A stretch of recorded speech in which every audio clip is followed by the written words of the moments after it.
Welcome to the first week of Writing in the Sciences. I'm Kristen Sinani from Stanford University. For those of you who have been in a course with me before, welcome back. For those of you who are new, it's great to have you.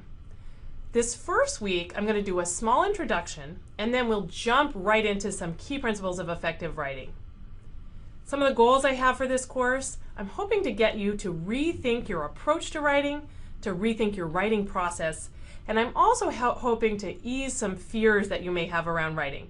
So this first module is going to address some of those.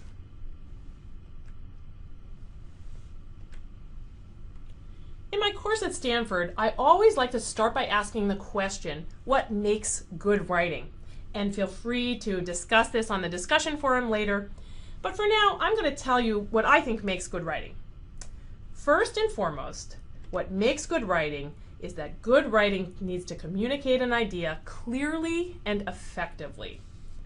This is even more important in scientific writing because the whole point of scientific writing is to get your results across to other scientists, to policymakers, and sometimes even to the lay public. It's all about getting your idea across clearly and effectively. Then there's this other element of good writing. And this is really what everybody associates with good writing. Good writing is beautiful, it's elegant and stylish. And I think what happens when a lot of people sit down to write is that they're worried about this second element. They're worried about sounding a certain way, about sounding smart or sounding elegant. And they spend so much time focusing on this part that they forget about just trying to get their ideas across clearly and effectively. And this leads to all sorts of problems in the writing. So what I want you to do in this class is to keep your focus on one, communicating your idea clearly and effectively. I want you to worry less about that elegant and stylish part. Clear writing just takes having something to say and clear thinking. As scientists, all of us have something to say. We also have clear thinking, so this part really shouldn't be intimidating. What's more intimidating is this elegant and stylish part. People get really afraid that, oh, am I going to sound the right way? But in fact, this elegant and stylish part doesn't happen on a first draft.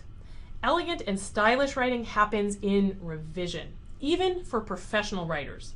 A lot of professional writing that you see when you read a magazine or a novel, that's been through good editing. It didn't sound like that on the first draft. It's been polished up sometimes by multiple editors.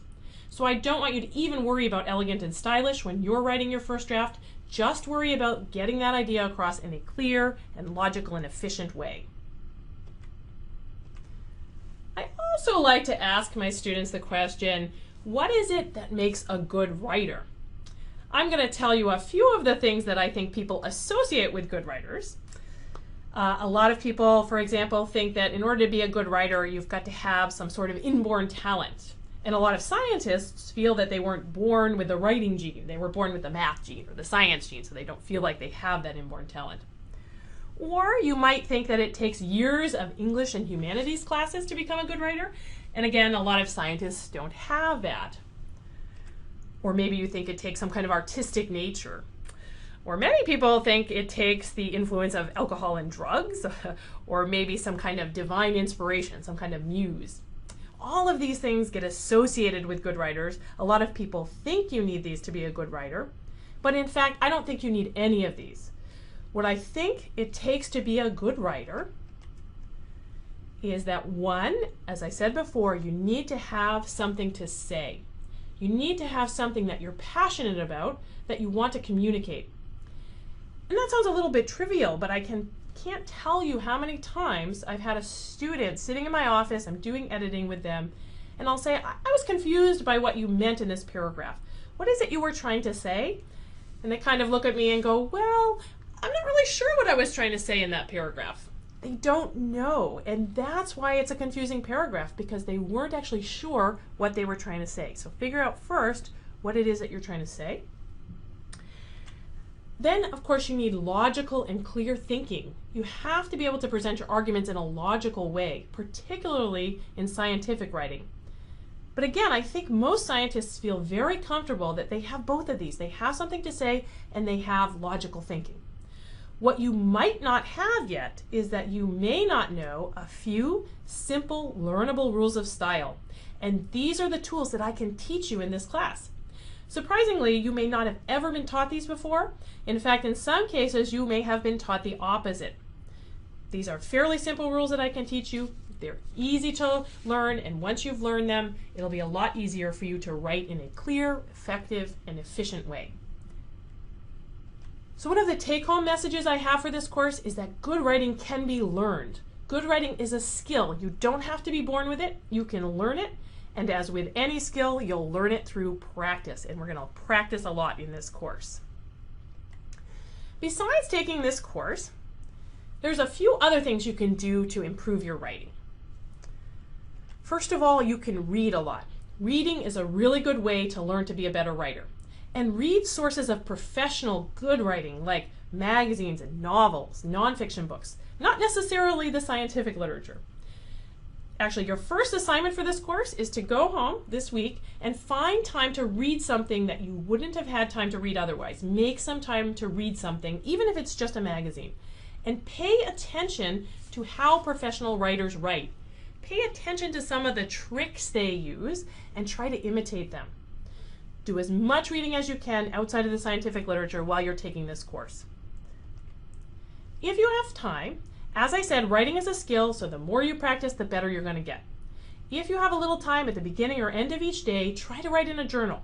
It can be an old-fashioned journal or an electronic journal, but try to spend a few minutes just practicing some of the techniques that we're going to talk about in this course.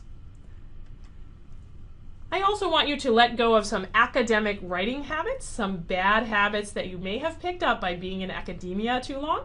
I call this the deprogramming step. I'm going to try to break you of some of those bad habits. I'm going to point them out to you.